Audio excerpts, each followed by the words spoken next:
Po 51. osvojeni točki v letošnji sezoni je z menoj naš trener Dušan Kosič. Dušan, kot uvod, malo za šalo, malo za res, ko sva govorila pred tekmo, ste dejal, prijatelji me radi pohecajo, da v Ljubljani ne morem premagati Olimpije. So se prijatelji že oglasili ali so njihove telefonske številke nedosegljive? Ja, to je bilo bolj za hec kot za res. Želeli smo si biti rezultatsko uspešni, odigrali smo odličen prvi polčas, kjer bi lahko nekaj več iztržili. Kasneje smo imeli tudi nekaj težav v drugem polčasu, imeli smo odličnega vratarja, ki nas je držal v igri in uspeli zadržati ta minimalno vodstvo in zelo pomembna zmaga za nas. Vodstvo že po prvem polčasu, vodstvo, ki bi lahko bilo tudi višje. Naši fantje so praktično leteli po igrišču, užitek jih je bilo gledati, nekajkrat sem vrgel, kot tudi na našo klopi, ste povsem miren. Tukaj na tem igrišču hitrem je lepo igrati, če si dobro pripravljen, če imaš tisto moč, in danes smo res pokazali, imamo fante, ki so kvalitetni. Zato so tudi uživali, niso se ustrašili nasprotnika, kljub temu, da smo opozarjali, da je zelo kvaliteten.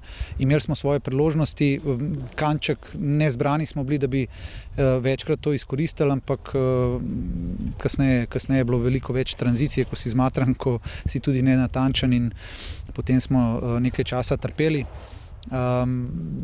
Imeli smo tudi Nino in Bene, ko sta prišla noter, se vračata po poškodbah in je nekako rizično jih na tako tekmo, ki je polna tranzicije, dati noter, ampak so fantje vsi, ki so se pojavili na igrišču, so oddelali svoje, so dali svoj maksimum in so zaslužni za to pomembno zmago.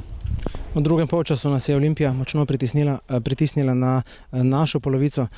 Je bila to pravzaprav naša želja odgarati, zapreti vse poti do našega gola, ali pa je bila Olimpija tista, ki nas je pritisnila in prisilila v to? Mi smo nehali pritiskati, torej nismo bili več toliko agresivni. Olimpija seveda tudi ima kvaliteto, težko je to celo tekmo delati, tako da dokler smo imeli moč in tisto skupinsko, kasneje pa zelo rizično je to. Samo eden od igralcev se povleče nazaj, ne gre v ta pritisk, se potem podrejo neke zadeve, tako da je potem seveda nekaj se tudi nasprotnika vpraša.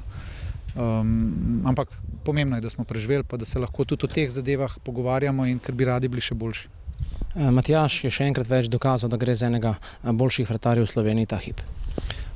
Pa dobro, Matjaž je nekaj Olimpija zgrešila, nekaj je Matjaž vrhunsko branil, nekaj je Amadej tudi iz gol črte žogo rešil, tako da bilo je napeto, uspeli smo preživeti nekako čudežno, ampak tudi zaradi individualne kvalitete igralske, tako da to smo pričakovali, pripravili smo se na to, uspelo nam je, gremo dalje in to je to.